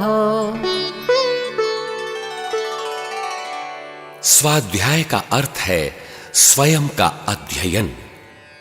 मुझे साधन में कितना समय देना चाहिए, कितना दे पाता हूं, इसका निरीक्षण करते हुए, सदैव सचेत अवस्था में रहते हुए, समझते हुए साधनरत रहने से इष्ट देवता संप्रयोगः, योग की अवस्था इष्ट देव से ओतप्रोत हो जाती है। ईश्वर प्रणिधान की पराकाष्ठा देखें।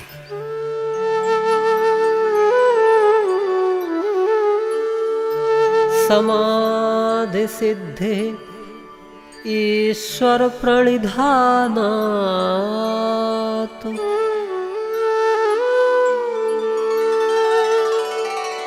ईश्वर की शरणागति तथा मन क्रम वचन से उनके प्रति समर्पण एवं उनके हाथ का यंत्र बन जाने से समाधि की सिद्धि हो जाती है।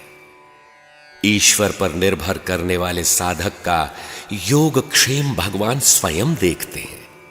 अतः साधन का अनायास और शीघ्र पूर्ण होना स्वाभाविक है। ऐसी स्थिति में समाधि अर्थात सम और आदि तत्व ईश्वर के साथ समत्व प्राप्त होने में शीघ्र सफलता मिल जाती है।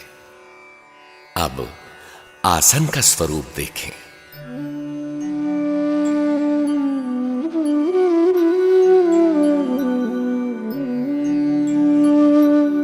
स्थिर सुखम आसनम।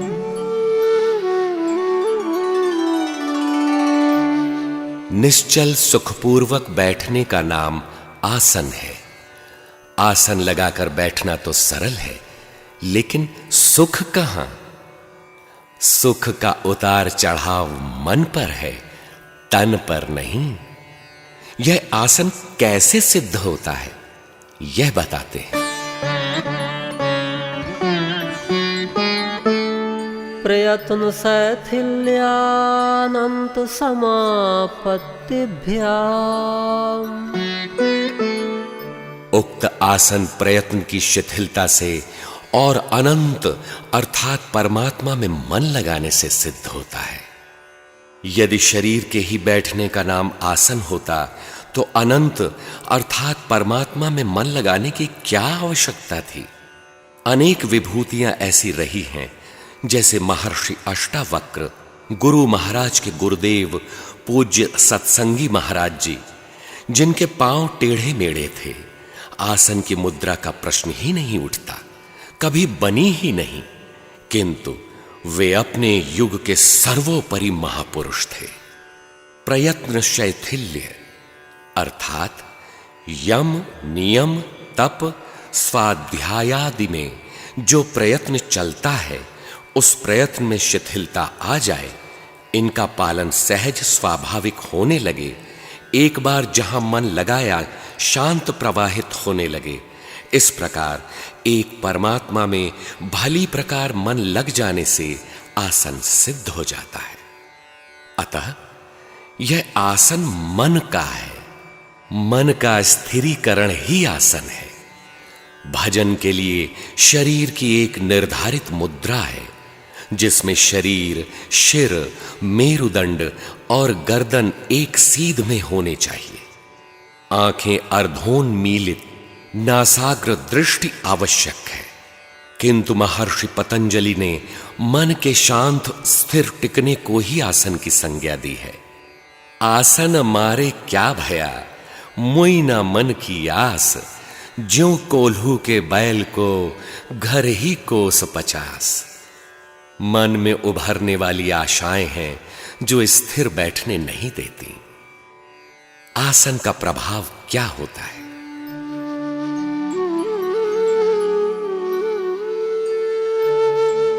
ततो द्वन्द्वानभिघातः आसन सिद्ध होते ही द्वंद्वों का आघात नहीं होता।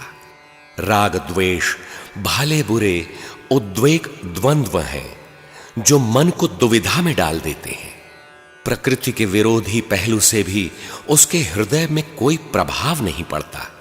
उस समय उसकी अवस्था कैसी होती है?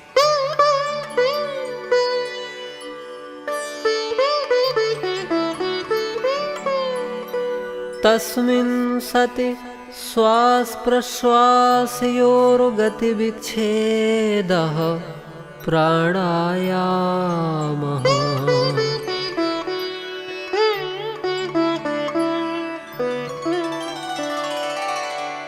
उस आसन के सधते ही श्वास और प्रश्वास की गति का रुक जाना प्राणायाम है। प्राणायाम अलग से कोई क्रिया नहीं है। अभ्यास किया गया तप, स्वाध्याय, ईश्वर प्रणिधान का साधन किया जाता है। अहिंसा, सत्य, अस्तेय, ब्रह्मचर्य, अपरिग्रह का। इसमें सहजता ढलते ही आसन सिद्धि और आसन सधते ही प्राणायाम, प्राण के व्यापार पर विराम लग गया। इस प्रकार यह स्थिति परिणामजन्य है। यह यम नियमों के परिपालन का प्रतिफलन है। श्वास जो लेते हैं, प्रश्वास जो त्यागते हैं। जैसे प्राचीन साहित्य में कहीं कहीं इसके विपरीत उल्लेख भी मिलते हैं, जिसमें प्राण जो त्यागा जाता है और प्रश्वास जो भीतर लेते हैं, ऐसा अर्थ किया गया है। किंतु अधिकांश मनीषियों ने श्वास या प्राण उसे कहा है जो हम ग्रहण करते हैं। आत्म उत्कर्ष के लिए आप लेते हैं विद्या और आत्मा का पतन करने वाली अविद्या त्यागते हैं। इन दोनों की गति पर विराम लग जाना, जब त्यागना और ग्रहण करने की वृत्तियां शांत हो जाएं, श्वास प्रश्वास की गति रुक जाती है। इसी का नाम है प्राणायाम। आसन के सधते ही चित्त वृत्ति शांत प्रवाहित होने लगती है। न भीतर से कोई संकल्प स्फुरित होता है, न बाह्य वायुमंडल के संकल्प भीतर प्रवेश कर पाते हैं। यही कारण है कि ऐसी अवस्था में चित्त शांत और स्थिर हो जाता है। यही श्वास प्रश्वास की गति का रुकना है। यदि आंतरिक या बाह्य वायुमंडल के संकल्प टकराते हैं तो स्पष्ट है कि अभी आसन नहीं सिद्ध है, क्योंकि आसन सधते ही संकल्प शांत हो जाते हैं। प्राणों के व्यापार पर विराम लग जाता है। प्राण अंतःकरण को कहते हैं। भगवान श्री कृष्ण के अनुसार सर्वाणि इंद्रिय कर्माणि प्राणकर्माणि चापरे आत्मसंयमयोगाग्नौ जुह्वति ज्ञानदीपिते। संपूर्ण इंद्रियों के कर्मों को इंद्रिय कर्माणि, इंद्रियां कर्म करती हैं। प्राण कर्माणि, प्राण कर्म करते हैं। बाहर इंद्रियां कर्म करती हैं, भीतर अंतःकरण में प्राण कर्म करते हैं।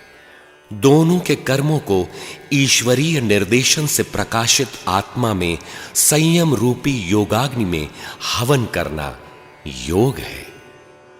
सारांशतः अभ्यास यम नियमों का किया जाता है। इससे आसन की सिद्धि होती है। इसका ही उन्नत स्तर प्राणायाम है। उक्त प्राणायाम की अवस्था कैसे आएगी, इस पर कहते हैं,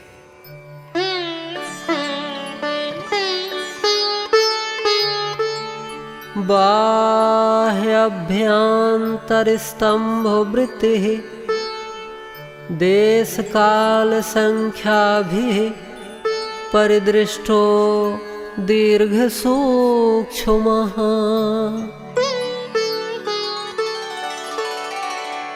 बाह्य वृत्ति, अभ्यंतर वृत्ति और स्तंभ वृत्ति के भेद से देश, काल और संख्या द्वारा भली भांति देखने से प्राणायाम दीर्घ और सूक्ष्म होता जाता है। बाह्य वृत्ति प्रकृति की ओर ले जाती है, जो अविद्या से प्रभावित क्लिष्ट वृत्ति है। आभ्यंतर वृत्ति योग साधना में लगाती है, परमात्मा की ओर अग्रसर करती है। तीसरी वृत्ति स्तंभ वृत्ति है, जिसमें न तो बाह्य चिंतन होता है न आभ्यंतर चिंतन। अतः यह स्थिर वृत्ति है। मन बाह्य वृत्ति में गया तो काम, क्रोध, राग, द्वेषादि किस देश में गया, कितने काल तक वह वहां रुका, संख्या द्वारा उसे देखते रहना चाहिए। मन यदि आभ्यंतर वृत्ति में गया तो विवेक का विश्लेषण कर रहा है या वैराग्य का, श्रद्धा या समर्पण किस देश में चिंतन कर रहा है, कितने समय तक वहां टिका, वहां से हटाकर उसे स्तंभ वृत्ति में लगाएं। बाह्य वृत्ति से मन को हटाकर आभ्यंतर और स्तंभ वृत्ति में स्थिर करें। आभ्यंतर वृत्ति में भी संकल्प ही तो कर रहा है। इस प्रकार देखते रहने से, सचेत रहने से प्राणायाम दीर्घ और सूक्ष्म होता जाता है। इस प्राणायाम में श्वास से छेड़खानी नहीं करनी है, वृत्ति को देखना है। प्राणायाम का अंतिम स्तर देखें।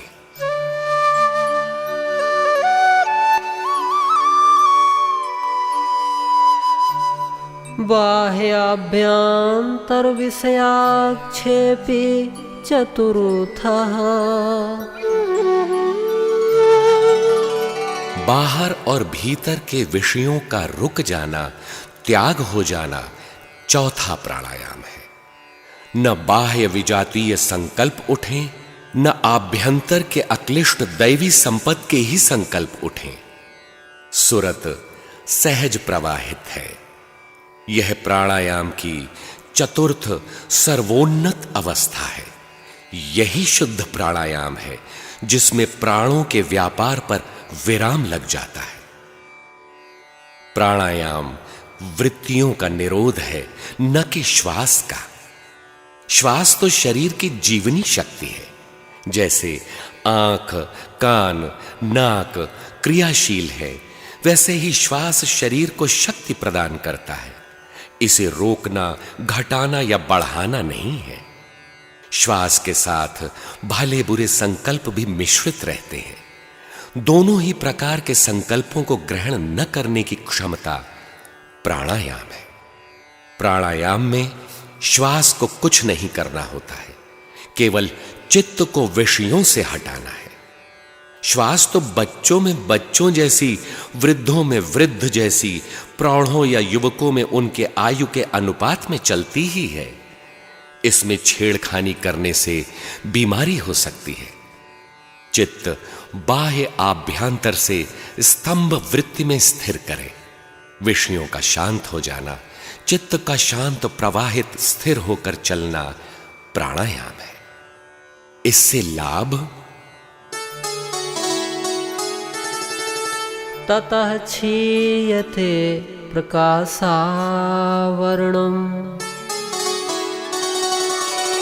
प्राणायाम के सधने से बाह्याभ्यंतर विषय शांत हो गए।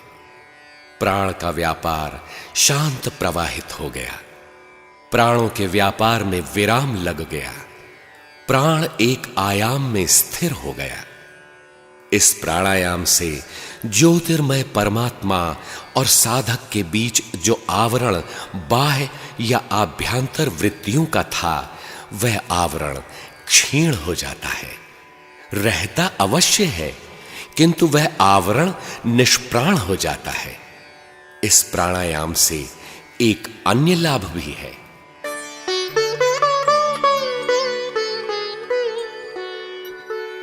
धारणासु च योग्यता मनसः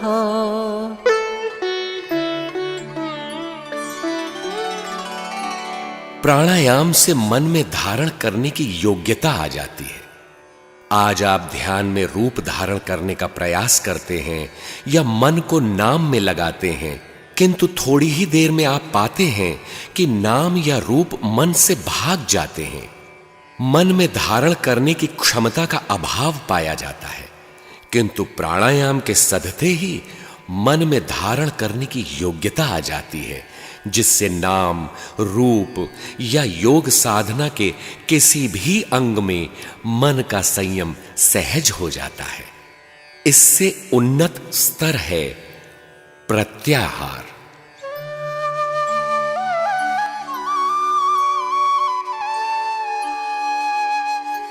स्वविषया संप्रयोगे चित्त स्वरूपानुकार इवेन्द्रियाणां प्रत्याहारः।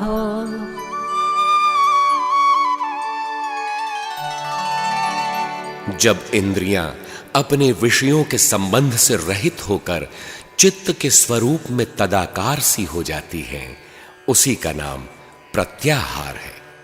इससे लाभ इस पर कहते हैं,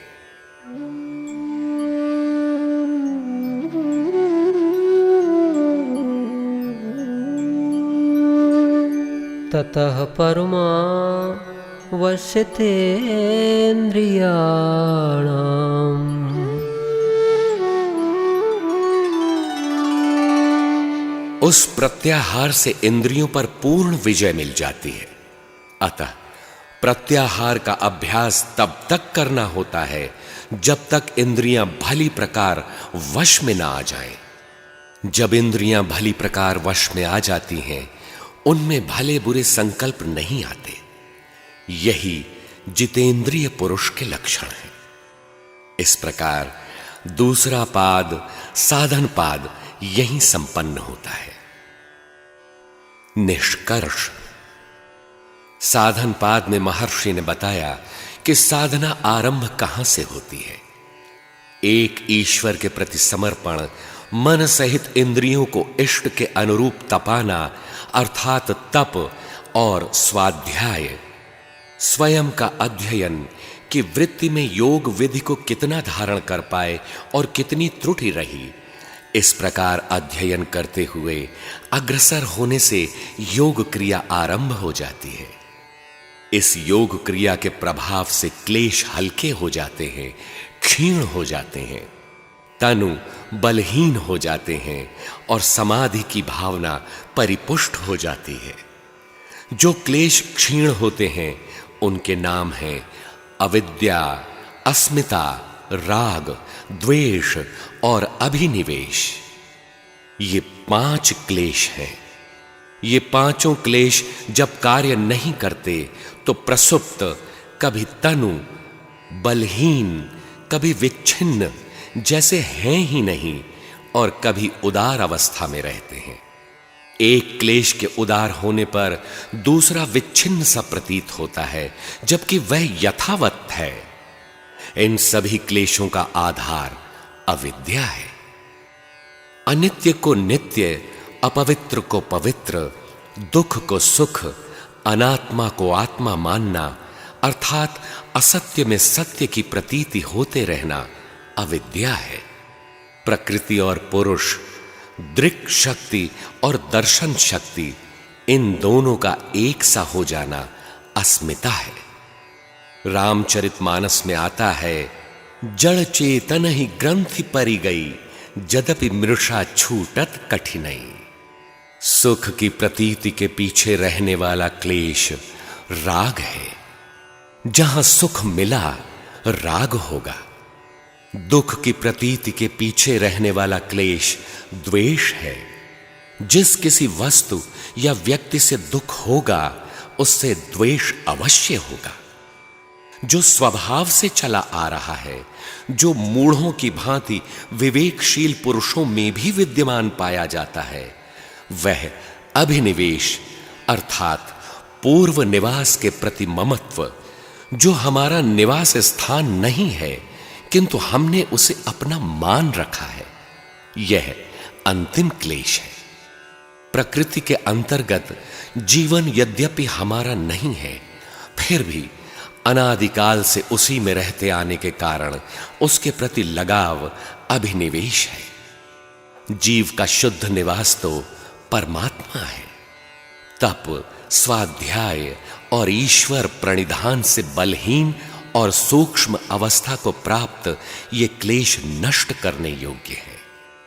क्लेश से संयुक्त वृत्तियां ध्यान के द्वारा शांत होती हैं। इन क्लेशों को नष्ट करना आवश्यक है, क्योंकि इन कर्म संस्कारों का परिणाम जन्म, पुनर्जन्म, आयु और भोग होता रहता है। ये संस्कार पुण्य और पाप से होने के कारण हर्ष और शोक रूपी फल देते हैं। जो संस्कार हर्ष उत्पन्न करते हैं वे भी दुख रूप ही हैं, जन्म देंगे। गुण परिवर्तनशील है। इस परिवर्तन के क्रम में सात्विक गुण तामसी गुण में ही ज्यों ही परिवर्तित होगा, यह आह्लाद शोक में बदल जाएगा। इसलिए प्रायः सभी फल विवेकशील पुरुष के लिए दुख रूप है। इनका त्याग कर देना चाहिए। जो दुख अभी आए नहीं हैं, आने वाले हैं, नष्ट करने योग्य हैं। ये नष्ट कैसे होंगे? दृष्टा और दृश्य का संयोग ही हेय हेतु हेय का साधन है। वास्तव में ईश्वर प्रणिधान होने पर वह ईश्वर किस प्रकार योगक्षेम करता है, कैसे दृश्य प्रसारित करता है, उसे संयोग कहते हैं। वह दृश्य नाम, रूप या योग के विभिन्न अंगों के अनुष्ठान को सही दिशा देने वाला है। इसके बिना क्लेश नष्ट होते ही नहीं। उस दृश्य और दृष्टा का मिलन संयोग है। यह मिलन ही हेय का साधन है। उन्होंने दृश्य का स्वरूप बताया जो प्रकाश क्रिया और स्थिति स्वभाव वाला है।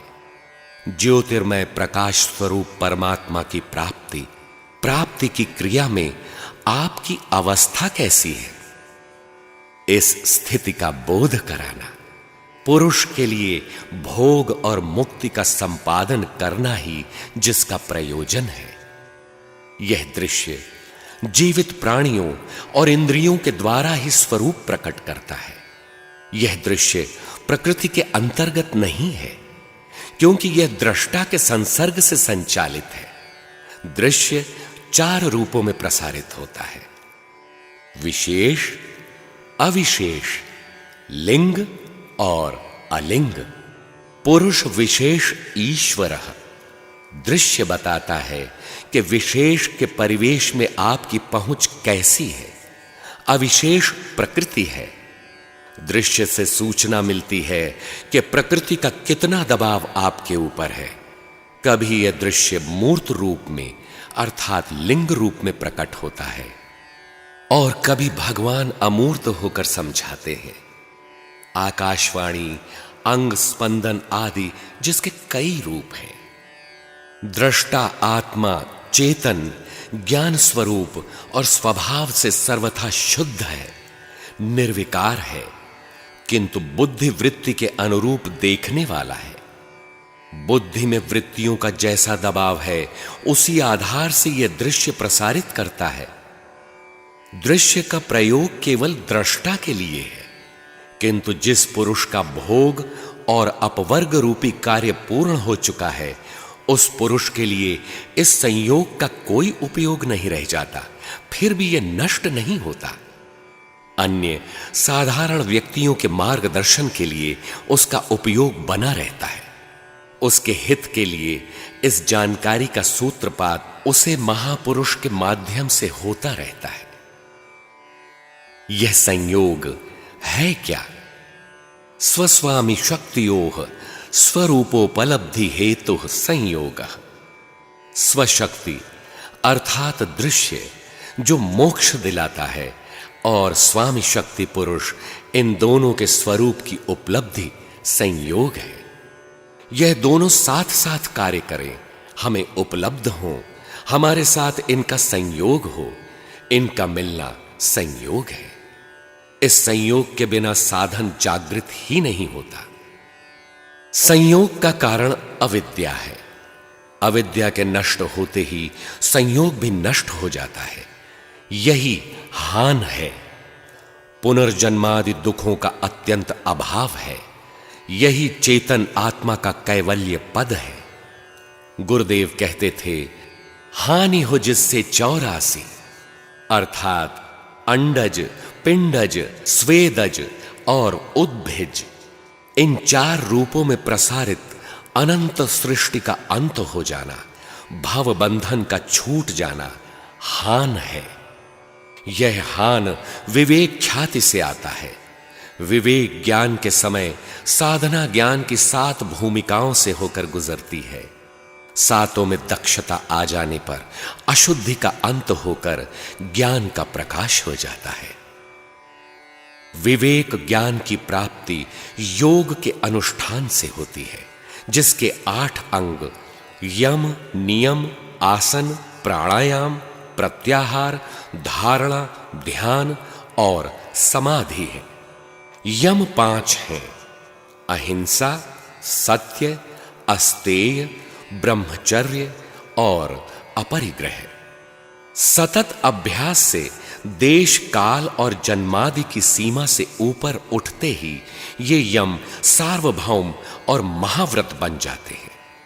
चिंतन द्वारा वृत्तियों का एक प्रकार से दूसरे प्रकार में परिवर्तन और उत्कर्ष जन्म परिवर्तन है। उत्कर्ष जिस स्तर तक है वैसा ही जन्म भविष्य में मिलता है। जन्म परिवर्तन से यमों के पालन में व्यवधान नहीं पड़ता, तब वे महाव्रत हो जाते हैं। यम सध जाने पर नाम रूप किसी भी देश में चित्त लगाने से तत्क्षण सुरत लग जाती है। गर्मी सर्दी इन यमों के पालन में बाधक नहीं रह जाते। यम इन अवरोधों से बाधित न होने पर, इससे ऊपर उठ जाने पर सार्वभौम कहलाते हैं। योग का दूसरा अंग नियम, शौच, संतोष, तप, स्वाध्याय और ईश्वर शरणागति का समुच्चय है। वितर्क अर्थात विजातीय तर्क इन नियमों के पालन में बाधा डालते हैं। इसके निवारण के लिए वितर्कों के विरोधी भावों की संकल्पना करनी चाहिए। यम नियमों के परिपालन से भजन में शांत, स्थिर, सुखपूर्वक बैठने की क्षमता आती है। जो योग का तृतीय अंग है आसन, योगासन के नाम पर समाज में तरह तरह के शारीरिक व्यायाम सिखाए जा रहे हैं, जबकि योग से उनका दूर का भी संबंध नहीं है। योग सम्मत आसन यम नियमों के सहज ढल जाने के कारण उनके पालन में प्रयत्न की शिथिलता आने और परमात्मा में मन लगाने से संपन्न होता है। यदि बाह्य शारीरिक व्यायाम ही आसन होता तो परमात्मा में मन लगाने की क्या आवश्यकता थी। आसन सधते ही द्वंद्वों का आघात नहीं लगता। इसके उपरांत प्रकृति में ऐसा कुछ भी नहीं है जो साधक को विचलित कर सके। राग द्वेषादि द्वंद्व साधक पर अब प्रभाव नहीं डाल पाते। आसन की परिपक्वता में श्वास प्रश्वास की गति का रुक जाना प्राणायाम है। किया गया था आसन, और अवस्था प्रकट हो गई प्राणायाम की। जब आसन में सुखपूर्वक सुरत स्थिर हो जाती है, उस समय श्वास जो हम लेते हैं अर्थात सजातीय प्रवृत्ति, अक्लिष्ट वृत्ति, और प्रश्वास अर्थात जो हम आप बाहर निकालते हैं, त्यागते हैं, विजातीय प्रवृत्ति, क्लिष्ट वृत्ति, इन दोनों का नियंत्रण हो जाता है।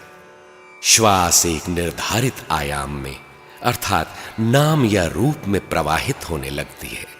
इसी का नाम प्राणायाम है। यम नियमों के परिपालन से आसन की अवस्था आई और आसन सधते ही प्राणायाम की स्थिति प्रकट हो गई। प्राणायाम के 4 क्रमोन्नत सोपान हैं। बाह्य वृत्ति, आभ्यंतर वृत्ति, स्तंभ वृत्ति प्राणायाम देश, काल और संख्या द्वारा देखा जाता हुआ दीर्घ और सूक्ष्म होता जाता है। बाह्य वृत्ति प्रकृति की ओर देखती है। आभ्यंतर वृत्ति ईश्वर पथ में योग साधना के अंग प्रत्यंगों का विश्लेषण करती है। चिंतन बाह्य वृत्ति का है तो काम, क्रोध, लोभ इत्यादि किस देश में कितने समय तक रुका, वहां से उसे हटाकर स्तंभ वृत्ति में लगाएं।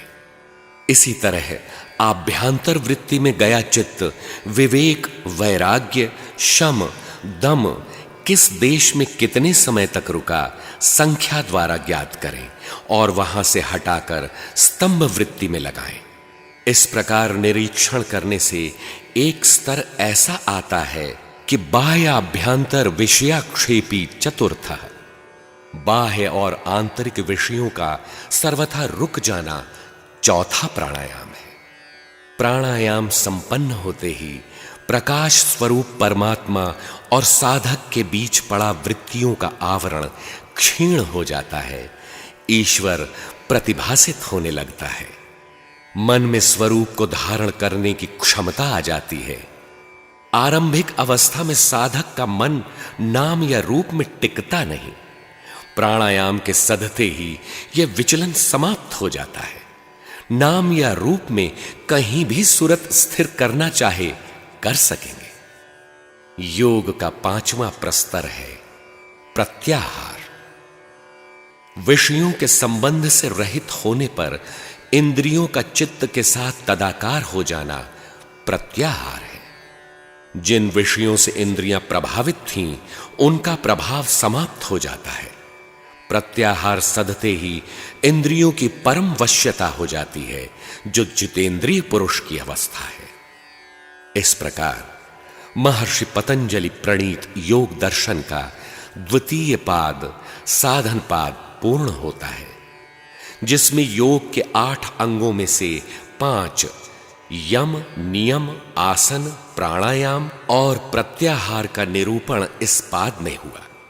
शेष 3 अंगों धारणा, ध्यान और समाधि को महर्षि ने अग्रतः 3 पाद विभूति पाद के अंतर्गत किया है, क्योंकि लक्ष्य परमात्मा को धारण करते ही ईश्वर द्वारा मिलने वाली विभूतियां ध्यान और समाधि स्तर में भी प्रकट होने लगती हैं, जिनका उल्लेख यथास्थान किया जाएगा। हरि ओम तत्सत।